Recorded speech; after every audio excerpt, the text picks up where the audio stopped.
సమయంలో దేవుని యొక్క వాక్యంలో నుండి కొన్ని మాటలు మనం జ్ఞాపకం చేసుకుంటూ వద్దాం. ఆరాధనలో ప్రవేశించక మునుపు వ్యక్తిగతంగా మన జీవితాల్లో మనం ప్రభుని స్తుతించి గణపరిచి ఆరాధించక మునుపు దేవుని యొక్క లేఖన భాగంలో నుండి ఒక మాటను జ్ఞాపకం చేసుకుంటూ వద్దాం. కీర్తన గ్రంథము 18వ అధ్యాయం 21వ వచనం. కీర్తన గ్రంథము 18వ అధ్యాయం 21వ వచనం. దేవుని వాక్యాన్ని జాగ్రత్తగా గమనించినట్లయితే, యెహోవా మార్గములను నేను అనుసరించుచున్నాను, భక్తిహీనుడనై నేను నా దేవుణ్ణి విడిచిన వాడును కాను. కాబట్టి కీర్తన గ్రంథము 18వ అధ్యాయం 21వ వచనం మనం చూసినట్లయితే, ఈడ పొద్దున కూడా మనం చూస్తూ వచ్చాము అక్కడ. కాబట్టి కొన్ని విషయాలకు రాయబడుతుంది. ఏంటి మాట ఏంటంటే, చాలా విషయాలు ఉన్నాయి దీంట్లో. దాదాపు 7 విషయాలు చెప్పొచ్చు ఒక వచనంలో. కానీ 7 విషయాలు ఒక వచనంలో చెప్పడానికి సమయం లేదు. కానీ ఒక వచనంలోనే ఒక అనుభవంలోనే 7 విషయాలు చూద్దాం. సో దాంట్లో మొదటి కోణం ఏంటంటే, ఇక్కడ భక్తి ఏమైనా పడుతుంది, భక్తిహీనుడు ఉన్నాయి. సో బైబిల్లో చెప్పేటటువంటి ఒక మాట ఏంటంటే, దేవుని వాక్యాన్ని జాగ్రత్తగా గమనించినట్లయితే, ఒక భక్తిహీనుడైనటువంటి వాడు తన జీవితంలో, తన అనుభవాల్లో, భూమి మీద ఒక భక్తిహీనుడి యొక్క జీవితం లేదా భూమి మీద భక్తిహీనుడు ఎలా ఉన్నాడు అని అంటే బైబిల్లో కొన్ని విషయాలు చూడవచ్చు. భూమి మీద భక్తిహీనుడు ఎలా ఉన్నాడు అని అంటే బైబిల్లో కొన్ని విషయాలు మనం చూద్దాం. వాటిని మనం ధ్యానించే మునుపు ప్రభుని నడిపింపుకి చిన్న ప్రార్థన. ఇక్కడ కూర్చునే టైం లేదు, నుంచిన ప్రార్థన చేస్తాం. పరిశుద్ధుడు అయిన తండ్రి, ప్రేమ కలిగిన దేవ, ప్రభు అయిన యేసు క్రీస్తు ప్రభు యొక్క పరిశుద్ధమైన నామాన్ని బట్టి మీకు వందనములు. మీరు ఇచ్చిన కొరకై మీకు స్తోత్రాలు తండ్రి. ఈ సమయంలో కొన్ని మాటలు దేవా, ఈ మందలో, ఈ ప్రాంతంలో తండ్రి కొన్ని మాటల వాక్యం ధ్యానిస్తున్న సహాయం చేయండి. దాసుడు గారు నిజమానుల వైపు చూస్తున్నట్లు, దాసుడు గారు నిజమానుల వైపు చూస్తున్నట్లు, నా పనులు మీ వైపు వీక్షిస్తుండగా మీరు సహాయం గురించి మహిమ పొందండి. దయచేసి నీ ప్రజల పక్షాలను నీ కొన దయచుకున్నాను. దయతో నన్ను జ్ఞాపకం చేసుకుని నాతో మాట్లాడు, అక్కడ తీర్చమని, వాక్యాన్ని దీవించమని, యేసు ప్రభుని వచ్చిన ప్రజలందరూ బట్టి దీవించండి. దేవా, నీ ప్రజలకు వాక్యం చేస్తాను, నేను యోగ్యతలను వాడిని క్షమించండి. తెరవబడే ఆకాశం మాకు అనుగ్రహించి, ఆకాశం విప్పిపడతానంత విస్తారమైన నీ పరిశుద్ధాత్మను అభిషేకించి నాతో మాతో మీరు మాట్లాడి మహిమ పొందండి. మేము ఎట్లా ఆరాధించాలో కూడా, ఏ స్థితిలోనే మమ్మల్ని పైకి లేవనెత్తేవో అది మేము గుర్తెరిగిన వారిమై నీ సన్నిధిలో ఆరాధించినట్లు కృపను అనుగ్రహించమని ప్రభువైన యేసుక్రీస్తు నామమున పేరిట శ్వాసంతో ప్రార్థిస్తున్నాను తండ్రి, ఆమేన్. కాబట్టి దేవుని యొక్క వాక్యాన్ని చూసినట్లయితే బైబిల్లో ఒక మాటను మనం జాగ్రత్తగా గమనిస్తున్నాం. ఏంటి మాట అంటే, ప్రియులారా, భూమి మీద భక్తిహీనులు ఎలా ఉన్నారు అని అంటే కొన్ని విషయాలు మనం చూడొచ్చు. దాంట్లో మొదటి మాటను ఇక్కడ చూసినట్టయితే రండి, యోబు గ్రంథం 18వ అధ్యాయం 21వ వచనం. వద్దని చెప్పి నేను చెప్పనండి, అదే అనుకుంటారేమో. యోబు గ్రంథము 18వ అధ్యాయం 21వ వచనం. నిశ్చయముగా భక్తిహీనుల నివాసములకు ఇట్టి గతి పట్టును, దేవుణ్ణి ఎరుగని వారి స్థలము ఇటుది. ఇక్కడ భక్తిహీనులు వారి జీవితంలో నిత్యంగా భక్తి నివాస స్థలం ఇటు గతి పడుతుంది, దేవుని ఎరగని స్థితిలో. ఒక మాటలో చెప్పాలంటే, భక్తిహీనులైన దేవుని ఎరగని స్థితిలో అయినా రెండో ఒక కోణంలోకి వస్తుంది. వారి జీవితంలో ఏం జరుగుతుందో అది జరగాల్సిన జరుగుతుంది. ఇక్కడ మొట్టమొదటిగా చూసినట్లయితే, దేవుని వాక్యాన్ని గమనించినట్లయితే బైబిల్ రాయబడుతున్న మాట, భక్తిహీనులు ఎవరు రాయబడుతూ వచ్చిందండి? భక్తిహీనుడైన వాడు భూమి మీద ఎలా ఉన్నాడంటే, దేవుణ్ణి ఎరగని వాడుకుంటూ వస్తున్నాడు. ఎలా ఉన్నాడు? దేవుణ్ణి ఎరగని వాడు. ఈరోజు చూడండి, మన జీవితాలు ఎలా ఉంటాయంటే, అసలు దేవుడు ఎలా ఉంటాడో, దేవుని కార్యాలేంటో, దేవుని అనుభవాలేంటో, దేవుని ఉద్దేశాలేంటో కూడా మనుషులు ఎరగలేని స్థితిలో ఉంటున్నారు. ఎలా ఉంటున్నారు? ఎరగలేనటువంటి అనుభవం. చూడండి, మనం ఒకప్పుడు మన జీవితం, ఈ రోజు దేవుని సన్నిధికి వచ్చాం, ఈ రోజు దేవుని ఆరాధించడానికి వచ్చాం, ఈ రోజు దేవుని స్తుతించడానికి వచ్చాం. కానీ ఒకానొకప్పుడు మన జీవితం ఎలా ఉందంటే, దేవుని ఎరగనటువంటి స్థితిలో ఉంది. అంటే భక్తిహీనులు ఎలా ఉంటున్నారో, భక్తిహీనులు అనే వారి నివాస స్థానాలు ఎలా అవుతున్నాయో, దేవుణ్ణి ఎరగని వారు కూడా, అంటే ఇద్దరు ఒకటే. ఒకట్లా చెప్పాలండి, అంటే దేవుణ్ణి ఎరగని స్థితిలో మనం ఉంటూ వచ్చాము. ఒకప్పుడు దేవుణ్ణి ఎరగని స్థితిలో, దేవుడు ఎలా ఉంటాడు, అసలు దేవుడు ఎలాంటి వాడు, ఆయన ఉద్దేశాలు ఏంటి, ఆయన ఆలోచనలు ఏంటి, ఆయన ప్రణాళికలు ఏంటి, ఆయన మనల్ని ఎందుకు ఈ లోకాన్ని పుట్టించాడు, ఆయన ఎందుకు మన తల్లి గర్భంలో మనం జన్మింపజేశాడు, ఆయన ఎందుకు ఈ లోకంలో ఈ ప్రాంతాన్ని మనం తీసుకొచ్చాడు, ఇవన్నీ అసలు దేవుని గురించే తెలియనటువంటి వారు ఉన్నారు. అసలు దేవుని గురించి తెలియని వారు ఎవరో తెలుసా? దేవుని గురించి ఎరగని వారు ఎవరో తెలుసా? రండి చూద్దాం. మొదటి సమూయేలు గ్రంథము 2వ అధ్యాయం. మొదటి సమూయేలు గ్రంథం 2వ అధ్యాయం 12వ వచనం. ఏలీ కుమారులు యెహోవాను ఎరుగుని వారి మిక్కిలి దుర్మార్గులై ఉండిరి. కాబట్టి దేవుణ్ణి ఎరుగునటువంటి వారు ఎలాంటి వారు అంటే దుర్మార్గులు అంట. చాలా పెద్ద మాట చిన్న మాట చెప్పక్క తలకొప్పుతున్నావు. పెద్ద మాట చిన్న మాట. పెద్ద మాట దుర్మార్గులు అంటే ఏంటి? చాలా దారుణమైనటువంటి మాట కదా. కానీ ఇక్కడ గమనించాల్సిన విషయం ఏంటి? భక్తిహీనులు దేవుని ఎరుగుని వారు ఉండాలి. దేవుని ఎరుగుని వారు ఎలాంటి వారు అంటే దుర్మార్గులు అంట. ఒకటి మన జీవితం అలాంటిది.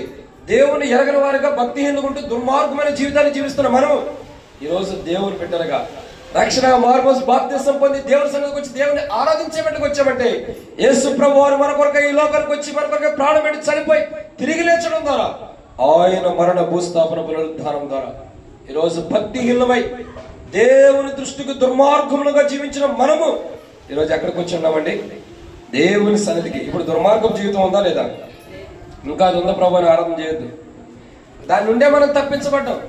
ఒక దుర్మార్గపు జీవితం నుండి, భయంకరమైన జీవితం నుండి, దేవుని ఎరుగునటువంటి కుటుంబంలో దేవుని ఎరుగునటువంటి జీవితం నుండి ఈరోజు రక్షించబడి దేవుని ఎరిగిన వారుగా దేవుని ఆరాధించడానికి వచ్చినందుకు మనం ఏం చేయాలా? ప్రభు నా జీవితంలో ఒకప్పుడు నేను ఎరగక దుర్మార్గులుగా ఉన్న నన్ను, భక్తిహీనుడుగా ఉంటూ నేను ఎరగక ఉన్న దుర్మార్గపు జీవితాన్ని జీవిస్తున్నాను నా జీవితాన్ని, ఆ కలువరి శిలువ ద్వారా నా జీవితాన్ని మార్చి ఇప్పుడు దుర్మార్గపు జీవితం నుండి నన్ను తొలగించి ఒక మంచి క్రైస్తవ జీవితాన్ని నాకు ఇచ్చే ప్రభు, క్రీస్తులో నీ రక్తం ద్వారా కడిగని ప్రభుని ఆరాధన చేసే వారికి ఉందని ఇది మొదటి మాట. నాకు ఇచ్చిన 15 నిమిషాలే త్వరగా ముగిద్దాం. రెండో విషయం చూద్దానండి. యోధా గ్రంథము యోధా పత్రిక మొదటి అధ్యాయం 4వ వచనం. యోధా పత్రిక మొదటి అధ్యాయం 4వ వచనం. యోధా పత్రిక మొదటి అధ్యాయం 4వ వచనం నేను చదువుతా చూడండి. ఏలయనగా కొందరు రహస్యంగా చొరబడి ఉన్నారు. వారు భక్తిహీనులై మన దేవుని కృపను కామాతురాతమునకు దుర్వినియోగపరచుచు మన అద్వితీయ నాథుడును ప్రభువైన యేసు క్రీస్తును విసర్జించి ఉన్నారు. ఈ తీర్పు పొందుటకు వారు పూర్వం మందే సూచించబడిన వారు. ఇక్కడ రెండో కోణాన్ని మనం గమనించినట్లయితే, రెండో మాటని ఇక్కడ చూసినట్లయితే ఏంటి? భక్తిహీనులు మొట్టమొదటిగా భూమి మీద ఎలా జీవిస్తున్నారు? నాకు మతిమరపు ఉంది, అడుగుతా చెప్పాలి. మతిమరపు ఉండదని చెప్పటమే మర్చిపోయాను. కాబట్టి మొట్టమొదటిగా భక్తిహీనులు భూమి మీద ఎలా ఉంటారు? ఎలా ఉంటారు? దేవుణ్ణి ఎరుగుని వారు ఉంటూ వస్తున్నారు భూమి మీద. సో ఒకప్పుడు మనం కూడా భక్తిహీనులు దేవుని ఎరుగుని వారు అంటే దుర్మార్గపు జీవితాన్ని కలిగిన వారు. మనం కూడా అలా ఉన్నాం. కానీ ఈ రోజు ప్రభు రక్తం ద్వారా కడగబడి జీవితం మార్చబడింది. రెండో కోణాన్ని మనం గమనించినట్లయితే రెండో అర్థమైంది. భక్తిహీనులు భూమి మీద ఎలా ఉన్నారంటే యోధా పత్రిక మొదటి అధ్యాయం 4వ వచనం ప్రకారం దేవుని కృపను దుర్వినియోగపరచుకున్నటువంటి వారు. ఓ రోజు మన జీవితాలు ఈ రోజు అంటే దేవుని కృపను సద్వినియోగపరచుకున్నాం, కానీ ఒకానొక సందర్భంలో, ఒకానొక పరిస్థితుల్లో, ఒకానొక సిచ్యువేషన్ లో మనం జీవించినప్పుడు, పూర్వం లోకంలో పాపంలో ఉన్నప్పుడు, వ్యర్థమైన జీవితాన్ని జీవిస్తున్నప్పుడు భక్తిహీనులు ఎలాగైతే దేవుని కృపని దుర్వినియోగపరచుకుంటూ వచ్చారో, ఎన్నోసార్లు ప్రభు ఇచ్చిన కృపని, ఎన్నోసార్లు ప్రభు కృపని, మనపైన కనపరిచిన కృపని, మనపైన సమృద్ధికి ఇచ్చినటువంటి దేవుని కృపని ఎన్నోసార్లు మనం దుర్వినియోగపరచుకున్నాం. సమయమును పోలిక దాన్ని సద్వినియోగపరచుకున్నవాడు ధన్యుడు.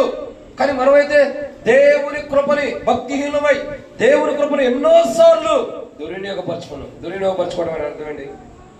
ఏమని తెలుసా? పోగొట్టుకోవడం కాదయ్యా. ఏ ఊళ్ళో చదువుకున్నా దుర్వినియోగపరచుకోవడం అంటే, ఇప్పుడు చూడండి, నీకు తల్లిదండ్రులు ఒక ఫోన్ ఇచ్చారు అనుకో, కొనిపెట్టారు, మనకు లేదు, కొనిపెట్టారు. దాన్ని మనం పోగొట్టుకున్నామో లేదా దాన్ని వ్యర్థంగా పడగొట్టుకున్నామో లేదా పోగొట్టుకున్నాం అంటే అర్థం ఏంటి? నీకు ఇచ్చిన దాన్ని వ్యర్థంగా పాడు చేసుకున్నావు, పోగొట్టుకున్నావు. దుర్వినియోగపరచుకోవడం అంటే అర్థం ఏంటంటే, ఒక కోణంలో దేవుడు ఇచ్చిన దాన్ని సరైన విధంలో వాడుకోలేకుండా, దాని విలువ, దాని సారాంశం తెలియకోకుండా, కృప యొక్క అర్థం తెలియకోకుండా దాన్ని వ్యర్థమైన వాటికి వాడటమే దుర్వినియోగపరచుకోవడం. ఇప్పుడు చూడండి, పాపం చేస్తాం, దేవా నీకు వందనాలు అంటాం.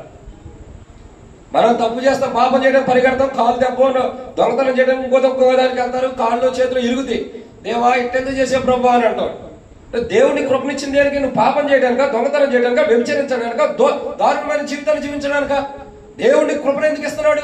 నీ జీవితం మారాలని, దేవుని రోజులకు వెళ్ళాలని, దేవుని రోజులు నివసించాలని, వాడబారిన వారుగా, మత్సటాగు లేని వారుగా, పరిశుద్ధమైన వారికి ఉండాలని ఆయన తన కృపను మనకి ఇస్తున్నాడు. కానీ ఈరోజు మానవులు ఏం చేస్తున్నారు? జీవితం మార్చుకోవడానికి దేవుడు ఇస్తున్న కృపని ఏం చేస్తున్నారు? వ్యర్థంగా వాడుకుంటున్నారు. ఆటపాటలు, కళ్ళతో కూడిన ఆటపాటలు, చెడ్డ అలవాట్లు, వ్యర్థమైన అలవాట్లకు మానవుడి జీవితాన్ని కొనసాగించుకుంటూ నీ జీవితం మార్చుకోవడానికి దేవుడు ఇస్తున్న సమయాన్ని వ్యర్థంగా చేసుకుని చివరికి అన్ని పోగొట్టుకున్న తర్వాత దేవుడి దిక్కనత్తను. ఇప్పుడు గుర్తుపెట్టుకోండి, భక్తిహీనుడు భూమి మీద ఎలా ఉన్నాడు? మొట్టమొదటిగా ఎలా ఉన్నాడు? దేవుని ఎరగని వాడు అంటే దుర్మార్గం జీవితాన్ని ఉన్నాడు. రెండు భక్తిహీనుడు ఎలా ఉంటాడు భూమి మీద? దేవుని కృపని దుర్వినియోగపరుచుకుంటున్నాడు. అంటే దాన్ని దేవుని కృపను సద్వినియోగపరచుకోకుండా కృపని వ్యర్థంగా పాడు చేసుకుంటూ వస్తున్నాడు. అలాంటి జీవితంలో ఉన్న మనల్ని యేసు ప్రభు ఈ లోకానికి వచ్చి ఆయన కలువరిశిలో ప్రాణం పెట్టి చనిపోయి తిరిగిలేటుందరా దేవుని కృపని దుర్వినియోగం చేసుకున్న మన జీవితాల్లో కలువరిశిల యొక్క అనుభవం మన జీవితంలో జరగటం ద్వారా దేవుని కృపని సద్వినియోగపరుచుకుని ఈరోజు దేవుని కృపలో ఆరాధించి దేవుని కృపను బట్టి దేవుని కృపలో మహోన్నతుడైన దేవుని ఆరాధన చేయడానికి వచ్చాం. ఒకప్పుడు ఈ కృపని వ్యర్థం చేసుకున్న వారిని, దుర్వినియోగపరుచుకున్న వారిని భక్తిహీనులు అంటే ఎలాంటి వారు, భూమి మీద ఎలా జీవిస్తున్నారు? ఇక మూడోదిగా భక్తిహీనులు భూమి మీద ఎలా ఉన్నారు? సామెతల గ్రంథం 15వ అధ్యాయం 8వ వచనం. సామెతల గ్రంథము 15వ అధ్యాయం 8వ వచనం. సామెతల గ్రంథం 15వ అధ్యాయం 8వ వచనం. 15వ అధ్యాయం 8వ వచనం. భక్తిహీనులు అర్పించు బలులు యెహోవాకు హేయములో. వారి బలే హేయముగా ఉందంటే వారి జీవితం ఎట్లున్నట్టు? దేవునికి హేయమైన జీవితం కలిగినటువంటి వారు. ఏ జీవితం?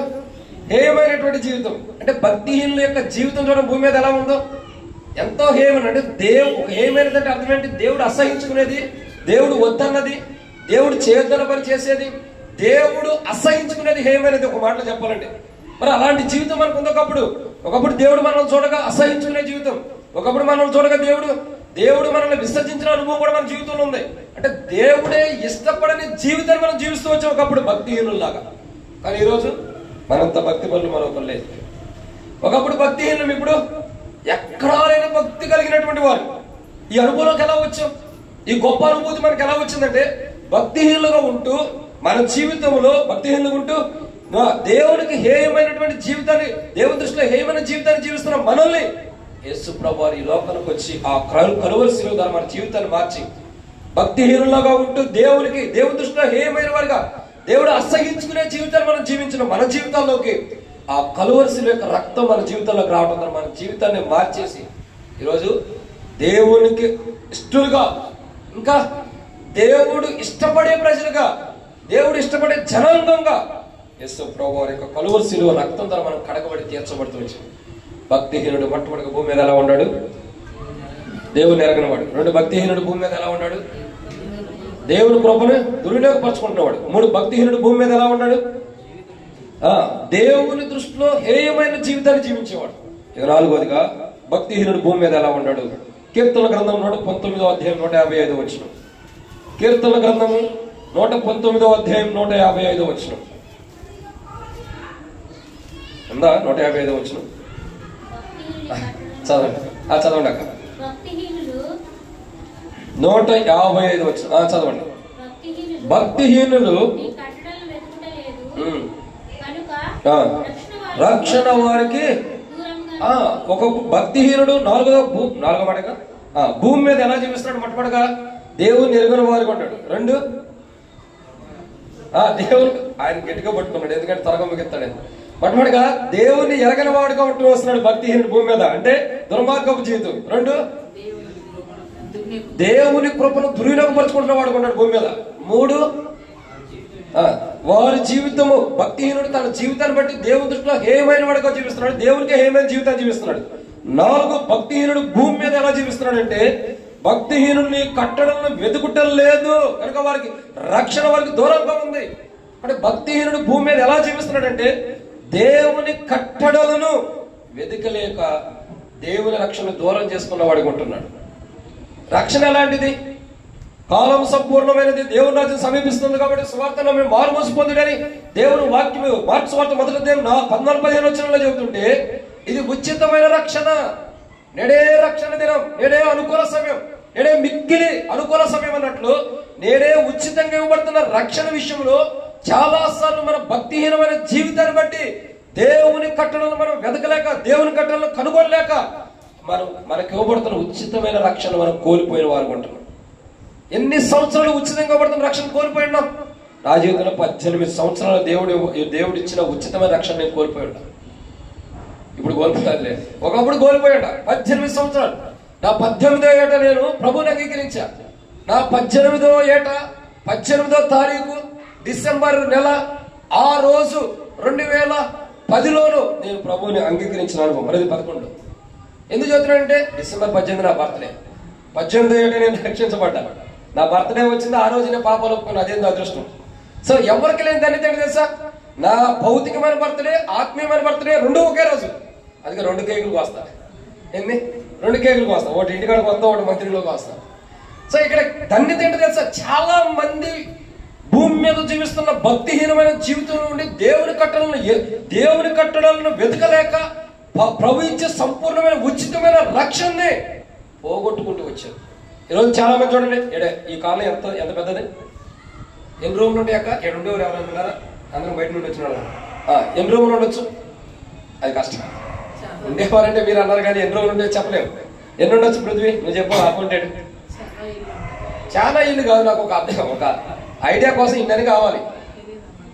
ఇది మంచి మాట. వద్దులే, ఒక 200 ఇల్లు ఉంటాయి అనుకోండి. 200 కుటుంబాల్లో 250 పోనీ లెక్కేసేయలేదు ఇప్పటికైనా. 300 సీటు పాటలకు వెళ్ళిపోతున్నట్టు పైకి.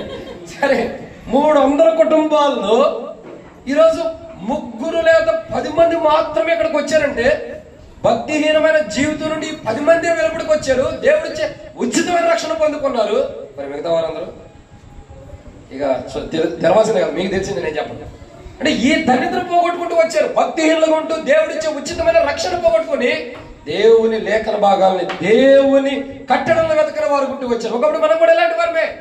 బయట 350 ఫ్యామిలీస్ ఎలా ఉండే, 300 ఫ్యామిలీస్ ఎలా ఉండే, అలాంటి వాళ్ళు మనం కూడా ఉన్నాం. కానీ ఈ రోజు భక్తిహీనమైన జీవితం నుండి యేసు ప్రభు రక్తం ద్వారా కడగబడి ఆయన ఇచ్చే ఉచితమైన రక్షణ మనం పొందుకోగలుగుతూ వచ్చి మన జీవితం మారింది. కాబట్టి ప్రభుని ఆరాధించాలి, ఇంకా మారపోతే ఆరాధించదు. కాబట్టి ఇది ఎన్నమాట చెప్పాలా? ఎన్నమాట? 4. ఇక 5వ విషయం చూద్దానండి. 2వ సమూయేలు గ్రంథం 22వ అధ్యాయం 22వ వచనం. 2వ సమూయేలు గ్రంథం 22వ అధ్యాయం 22వ వచనం. 2వ సమూయేలు గ్రంథం 22వ అధ్యాయం 22వ వచనం. యెహోవా మార్గంలో నేను అనుసరించుచున్నాను, భక్తిహీనుడై నా దేవుణ్ణి విడిచిన వాడును కాను. కాబట్టి భూమి మీద భక్తిహీనుడు ఎలా ఉంటాడు? మొట్టమొదటిగా దేవుణ్ణి ఎరుగిన వాడుగా ఉంటాడు. 2, దేవుని కృపను విసర్జిస్తున్నాడు. 3, వారి జీవితము దేవుని దృష్టిలో హేయమైనదిగా ఉంటుంది. 4, వారి దేవుని యొక్క కట్టడలను భక్తిహీనుడు వెదకట్లేదు, దేవుడిచ్చే ఉచితమైన రక్షణ కోల్పోతున్నాడు, ఉచితమైన రక్షణ. 5వదిగా, 5వ మాట కదా, 5వదిగా ఎంత స్పీడ్గా వెళ్తున్నాం వర్తమానం. 5వదిగా చూసినట్టే దేవుని విడిచిపెట్టేవాడు భక్తిహీనుడు అండి. భక్తిహీనుడు ఎలాంటి వాడు? కీర్తనలు 18వ అధ్యాయంలో కూడా ఉంది, 22వ వచనంలో, 18, 21లో కూడా రాయబడుతుంది. 2వ సమూయేలు గ్రంథం 22వ అధ్యాయం 22వ వచనంలో కూడా భక్తిహీనుడినైనా దేవుని విడిచిన వాడును కాను. భక్తిహీనుడు ఎలాంటి వాడు? దేవుని విడిచిపెట్టేవాడు. ఏ దేవుని విడిచిపెడుతున్నాడు? నిన్ను సృష్టించిన వాడు నీకు భర్త అయ్యాడని బైబిల్ రాయబడుతూ వచ్చింది. ఇంకా చూసినట్టయితే మనం యెషయా గ్రంథం 43వ అధ్యాయం 1వ వచనం చూడగా, ఇశ్రాయేలు, యాకోబు, నిన్ను సృజించిన వాడు యెహోవా, నిన్ను నిర్మించిన వాడు, నిన్ను తల్లి గర్భంలో పెట్టిన వాడు, నిన్ను విమోచించిన వాడు, నీకు పేరు పెట్టిన వాడు, నిన్ను ఆయన సొత్తుగా చేసుకున్నటువంటి ప్రభు, ఆయనను విడిచి జీవిస్తున్నాడు భక్తిహీనుడు. భక్తిహీనుడు ఎలాంటి వాడండి? సృష్టించిన వాడు, మనల్ని నిర్మించిన వాడు, మనల్ని సృష్టించి మనల్ని తల్లి గర్భంలో నిర్మించి, ఆ తల్లి గర్భంలో కాపాడి, ఆ తల్లి గర్భం నుండి కాల సమయమైనప్పుడు మనల్ని విమోచించిన దేవుడి లోపల కాపాడుతూ మనల్ని ఆయన సొత్తుగా చేసుకున్నటువంటి దేవుణ్ణే భక్తిహీనుడు ఏం చేశాడు? విడిచిపెట్టేశాడు. ఎంత బాధాకరం చెప్పండి. నిన్ను సృష్టించిన వాడిని విడిచిపెట్టావు, నిన్ను నిర్మించిన వాడిని విడిచిపెట్టావు, నీ తల్లి గర్భంలో పెట్టిన వాడిని విడిచిపెట్టావు, నీ తల్లి గర్భం నిన్ను పెండంగా ఉన్నప్పుడు నిన్ను కాపాడిన వాడిని విడిచిపెట్టావు, నిన్ను ఈ లోకానికి బయటకు తీసుకొచ్చిన వాడిని విడిచిపెట్టావు. ఎంతో మంది డెలివరీ అయ్యేటప్పుడు తలకి లేదా మెడకి పేగులు చుట్టేసుకుని ఎంతమంది చనిపోలా, ఒమ్మిని దాకా ఎంతమంది చనిపోలా, అయినా దేవుడు నిన్ను సజీవుడికి ఉంచాడంటే కారణం ఏంటి? దేవుని కృప. ఇది దేవుని యొక్క సంకల్పం. ఆయన నిన్ను కాపాడి ఇంత గొప్పగా ఈ భూమి మీదకి వచ్చిన తర్వాత కూడా కంటికి కనుపోవాలి నిన్ను కాపాడుకుంటూ, ఇశ్రాయేలు కాపాడువాడు కొనుక్కుని నిద్రపడనట్టు నిన్ను కాపాడడానికి ఆయన కొనుక్కోకుండా నిద్రపడకుండా నేటికి నీ పక్షమైన సజీవుడిగా ఉండి నీ కొరకై ఆయన నిన్ను కాపాడటానికి రేపగలు ఎదురు చూస్తూ నిన్ను కాపాడుతున్నాడే. ఇంత గొప్ప దేవుణ్ణి భక్తిహీనుడు ఏం చేశాడు? విడిచిపెట్టేస్తున్నాడు. ఎంత దౌర్భాగ్యం జీవితం చూడండి. కాబట్టి ఎంతో దారుణమైన జీవితం. అసలు నిన్ను సృష్టించి నిన్ను నిర్మించిన వాడిని, నీకు రూపాన్ని ఇచ్చిన వాడు ఎవడైనా తల్లిదండ్రులు మర్చిపోతాడా? ఎవడైనా తల్లిదండ్రులు మర్చిపోతాడా? తాగిపోతాడు, తిరిగిపోతాడు, డబ్బు మీద వ్యామోహం ఉండవాడు మర్చిపోతాడేమో కానీ మనిషిగా పుట్టి మానవత్వం కలిగిన వాడు ఎవడో తల్లిదండ్రులు మర్చిపోడు. ఇక లేనివాడే మర్చిపోయాడు. తల్లిదండ్రులు మర్చిపోతామా?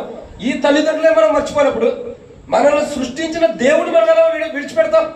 ఆయన ఎలా మర్చిపోతాం? అంటే ప్రజలు ఇలాంటి జీవితాన్ని జీవించిన వారు ఉంటారు భూమి మీద. ఆయనను నిన్నెన్నడూ విడవను ఎడబాయనని హెబ్రీయులకు రాసిన పత్రిక 13:5-6 వచనంలో ప్రభు చెప్పినట్లు, నిన్ను విడవను ఎడబాయనన్న దేవుడు మనం ఆయన్ని విడిచిపెట్టి భక్తిహీనమై దేవునికి దూరస్తులకుండా, ఆయనైతే మనల్ని విడవపోకుండా మన కొరకు కలవరిశిలో ప్రాణం పెట్టి చనిపోయి తిరిగి లేచి దూరస్తులమైన మనల్ని ఆయనకి సమీపస్తులుగా చేసుకుని ఆయన విడిచిపెట్టిన మనల్ని ఆయన దగ్గరగా ఆయన చేర్చుకుంటూ వచ్చాడు ఆయన కలవరిశిలో ద్వారా. దీన్ని బట్టి ప్రభుని ఆరాధించాలి. ప్రభు ఒకప్పుడు నిన్ను విడిచిపెట్టిన వాడిని, నిన్ను విడనాడినటువంటి వాడిని, కానీ ఈ రోజు నీ సన్నిధికి వచ్చి నిన్ను ఆరాధిస్తున్నానంటే నిన్ను విడిచిపెట్టి దూరం కలిపిన నన్ను తిరిగి యేసు ప్రభు వారి యొక్క కలువరిశిలో ద్వారా నీకు సమీపస్తుడిగా చేసి విడిచిపెట్టిన నన్ను నీకు సమీపస్తుడిగా చేసినందుకై నీకు స్తోత్రములు ప్రభుని ఆరాధించాలి. భక్తిహీనుడు ఎన్నో మాట అనేది 5వదిగా దేవుణ్ణి విడిచిపెట్టేటటువంటి. ఇక 6వ మాట చూద్దానండి. యోధా పత్రిక 1వ అధ్యాయం 4వ వచనం. 6వ మాట యోధా పత్రిక 1వ అధ్యాయం 4వ వచనం చూడండి. వారు భక్తిహీనులై మన దేవుని కృపను కామాతురత్వమునకు దుర్వినియోగపరచుచు మన అద్వితీయ నాథుడును ప్రభువైన యేసు క్రీస్తును విసర్జించున్నారు. ఈ తీర్పు పొందుటకు వారు పూర్వమందే సూచింపబడి ఉన్నారు. కాబట్టి భక్తిహీనులు భూమి మీద ఎలా జీవిస్తున్నారంటే, మొట్టమొదటిగా దేవుని ఎరుగని వారు ఉన్నారు. 2 దేవుని కృపను దుర్వినియోగపరుచుకుంటున్నారు. 3 వారి జీవితమే దేవుని దృష్టిలో అయోగ్యమైన వారికి ఉంది. 4 దేవుని కట్టడలను వెతకట్లేదు, అంటే ఉచితంగా ఇచ్చే దేవుని రక్షణ కోల్పోతున్నారు. 5 దేవుని విడిచిపెట్టిన వారు. ఇక 6వ మాట ఏంటంటే, మన ప్రభు అయిన యేసు క్రీస్తును విసర్జించాలంటారు. మాకొద్దు, యేసు ప్రభు వారిని విసర్జించే ప్రతి ఒక్కడు భక్తిహీనుడే. బైబిల్ రాబడుతూ వచ్చింది కదా, వారు భక్తిహీనులై మన అద్వితీయ నాథుడును ప్రభు అయిన యేసు క్రీస్తును విసర్జించి ఉన్నారు. భక్తిహీనుడు భూమి మీద ఎలా ఉన్నారు? యేసు ప్రభు వారిని విసర్జిస్తున్నాడు. ఎట్లా విసర్జిస్తారో 2 ముక్కలు అర్థమైతే చెప్పంటారా? ఆయన పలానా కులానికి సంబంధించినడు మాకొద్దు, పలానా మతానికి సంబంధించినడు మాకొద్దు, ఆయన పలానా కులానికి దేవుడు మాకు కాదు. ఇలా చాలా మంది విసర్జించిన వారు ఉంటున్నారు. ఒకప్పుడు మేము కూడా అలాంటి, నా మటుకు మేము కాదు, నా మటుకు నేను అలా విసర్జించిన వాడిని. కానీ చాలా మంది జీవితం ఎలా ఉంది? చాలా మంది వారి జీవితాల్లో సువార్తిస్తున్నా, పత్రిక చెబుతున్నా, సువార్త చెబుతున్నా, మాకొద్దు, మా ఊరు విడిచిపెట్టి వెళ్ళిపోమన్నారు. యేసు ప్రభువుని ఎలా విడిచిపెట్టి వెళ్ళమన్నారు? ఆ రీతిలో చాలా మంది దేవుని సువార్తని, దేవుని మాటలను విసర్జిస్తున్నారంటే ప్రభువునే విసర్జించినట్లు. భక్తిహీనుల యొక్క జీవితంలో దేవుని విసర్జించిన వారికి ఆయన మాకొద్దు, ఆయన మాకు అవసరం లేదు, ఆయనతో మాకు పని లేదు, ఆయన వల్ల మాకు ఉపయోగం లేదు, ఆయన వల్ల మాకు ఏ మేలు జరగదు అని విడిచిపెట్టేవారు భక్తిహీనులు. అలాంటి జీవితం ఒకప్పుడు మనకు ఉంది, కానీ ఈ రోజు మనం మార్చబడ్డాం. ఆ జీవితం నుండి ఆయన వద్దు అని ఆయన విసర్జించినటువంటి అన్య జనాంగమైన మనము ఈరోజు ఆయనే నాకు కావాలని ఆయన్ని హద్దుకొని ఆయన కౌగిట్లోకి తీసుకురాబడుతూ వచ్చేప్పుడు ఎక్కడి నుండి? ఆయన మాకు వద్దు అని విసర్జించిన జీవితం నుండి ఆయన కౌగిట్లోకి ఆయన మాత్రమే కావాలని ఆయన్ని కౌగులించుకునేటటువంటి అనుభవంలోకి వచ్చేసింది. నా ప్రియుడు ధవళవర్ణుడు, రత్నవర్ణుడు, 10,000 మందిలో అతి కాంక్షణీయుడు అని మైమర్పించే రీతిలో ఆయన్ని హద్దుకునే అనుభవంలోకి మనం తీసుకురాబడుతూ వచ్చాం. ఎట్లా జరిగింది ఇదంతా? ధవళవర్ణుడు, రత్నవర్ణుడైన మన ప్రభు ఆ కలువరిశిలో ఆయన బలి అయిన అనుభవాన్ని బట్టి. కాబట్టి ఒకప్పుడు దేవుణ్ణి విసర్జించిన వారు తీరుస్తుని, దేవుని పేరు వచ్చిన క్రీస్తుని విసర్జించిన వారు ఇప్పుడు ఆ క్రీస్తే మన హృదయాల్లోకి వచ్చి ఆ క్రీస్తు ద్వారానే దేవుని ఘనపరిచే అనుభవం ప్రభు యేసు ప్రభు వారి ద్వారా దేవుడు మనకు అనుగ్రహించినందుకై దేవుని ఆరాధన చేద్దాం. ఇది 6వ మాట. 7వ విషయం ఉందయ్యా లేకవాక. 7వ విషయం, 7వ మాట చూసినట్లయితే రండి, యెషయా గ్రంథం 55వ అధ్యాయం 7వ వచనం. Book of Isaiah chapter 55 verse 7. యెషయా గ్రంథం 55వ అధ్యాయం 7వ వచనం. భక్తిహీనులు తమ మార్గమును విడవల్లని, దుష్టులు తమ తలంపులు మానవల్లని వారు యెహోవా వైపు తిరిగిన ఎడల ఆయన వారి యందు జాలిపడును. వారు మన దేవుని వైపు తిరిగిన ఎడల ఆయన బహుగా క్షమించరట. భక్తిహీనుడు భూమి మీద ఎలా ఉన్నాడంటే, దేవుడు భక్తిహీనుడు యెహోవా వైపు తిరగాలని అని అంటున్నాడంటే అర్థం ఏంటి? ఆయన తిరిగే అనుభవం లేదని అర్థం. దేవుని వైపు తిరగని వారు ఉంటూ వస్తున్నారు. దేవుని వైపు తిరగడానికి ఇష్టపడతలా, దేవుని మార్గం కెరగడానికి ఇష్టపడతలా. ఇప్పుడు చూడండి, నువ్వు భూమి మీదకి వెళ్ళి ఇప్పుడు దాకా సువార్త చేసి వచ్చాం కదా, ఎన్ని మాటలు చెప్పినా ఒకడన్నా వస్తాడా మందిరానికి? వస్తారా? 100కి 1 మన లెక్క ప్రకారం మన జాతర సువార్త ఎప్పుడో దైవ చిత్తంలో వస్తారు. కానీ ఇక్కడ చూడండి, విషయం ఏంటంటే చాలా మంది దేవుని వైపు తిరగట్లా, ఆ దేవుని కార్యాల వైపు తిరగట్లా. దేవుడు అంటే ఏంటో తెలియక ఆయన వైపు తిరగని వారు ఉంటూ వస్తున్నారు. కానీ చాలా మంది వేటి వైపు తిరుగుతున్నారు. ఇవాళ మంచి సినిమా, మా హీరోకి మేము మెచ్చిన హీరో సినిమా రిలీజ్ అవుతుందంటే దాని వైపు వెళ్ళిపోతారు, సినిమా హాల్ వైపు తిరుగుతున్నారు. టీవీలో మంచి సీరియల్ వస్తుందంటే ఇంటికాడ భర్త భోజనం పెట్టేది కూడా ఆపేస్తారు, మొత్తం దాని వైపు తిరుగుతారు. దేని వైపు? సీరియల్ వైపు తిరుగుతారు. ఇంకా ఏకైక మంచి సినిమా వేస్తున్నాడు ఓటీటీలో అనగా దాని వైపు తిరుగుతారు. మనం బ్రతికేట్లు అయిపోయింది. లోకం వైపు, పాపం వైపు, దేవుడు వద్దన్న వాటి వైపు మనం తిరుగుతున్నాం. అయ్యా నా వైపు చూసి రక్షణ పొందడి, నేనే దేవుడిని అని చెబుతున్నటువంటి దేవుడి వైపు తిరగడానికి ఒళ్ళు బద్ధకం, కానీ తిరగలేనటువంటి జీవితం. కానీ బైబిల్ అంటది కదా, భక్తిహీనులు మాత్రమే దేవుని వైపు తిరగనటువంటి జీవితం ఉంది. ఒకవేళ వాడు తిరిగితే ఒకటి వారిని క్షమిస్తాడంట, వారి ఎంత జాలి పడతాడంటే దేవుడు, వాళ్ళ ఎందు జాలి పడతాడు, వాళ్ళని క్షమిస్తాడు.